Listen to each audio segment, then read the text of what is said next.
Bonjour à tous. Le Nîmes affiche son ambition, proposer des idées nouvelles pour Monaco à l'occasion des prochaines élections au Conseil national.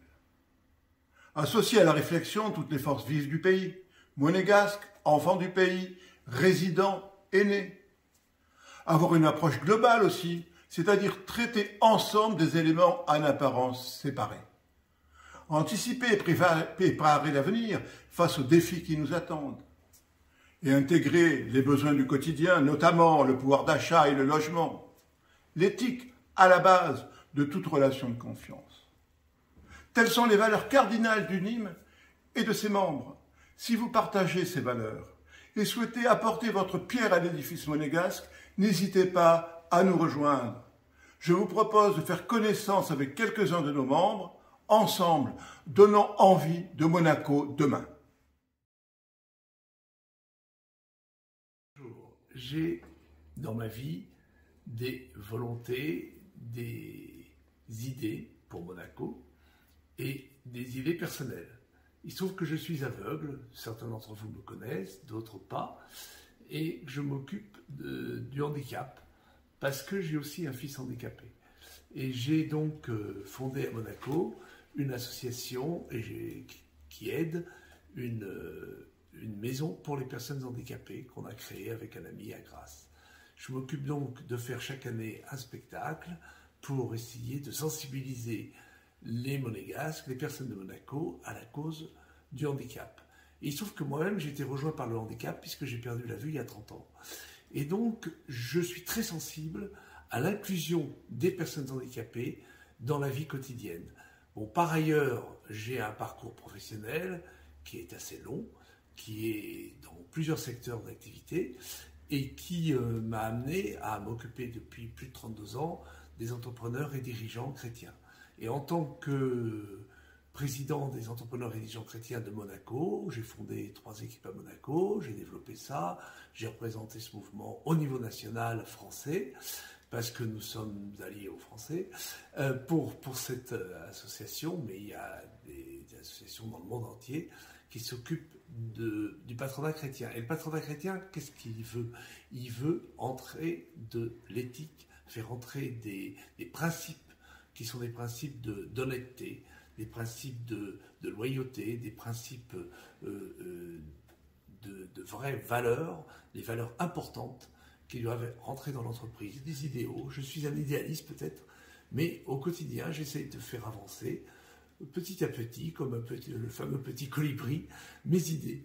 Voilà, je m'occupe aussi, j'ai étudié l'écologie en 1976, et j'ai aussi beaucoup de sensibilité sur ce thème-là.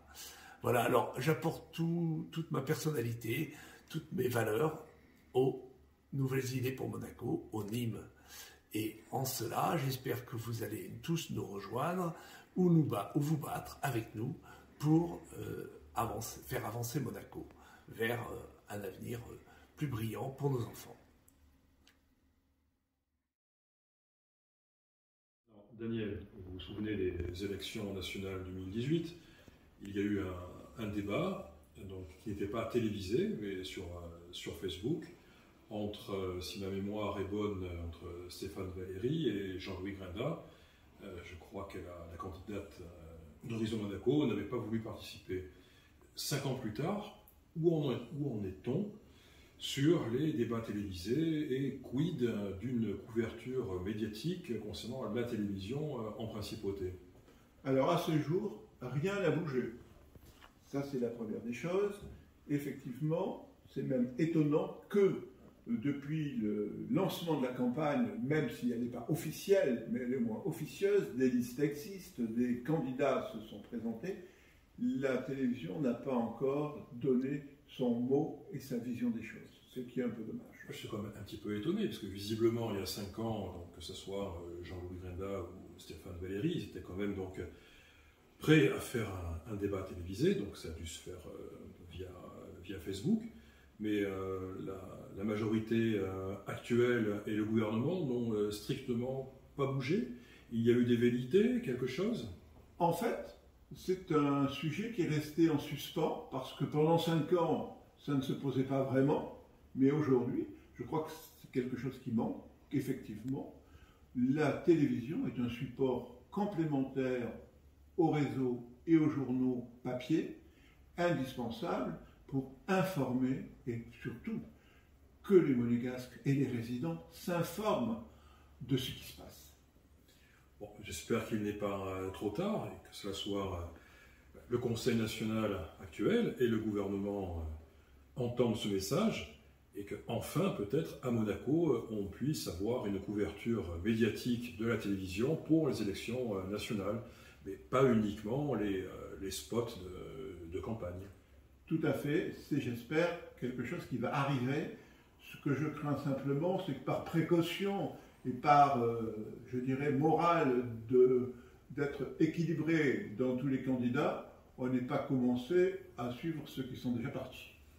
Très bien. Bon, en espérant que la campagne télévisuelle ne commence pas en 2028.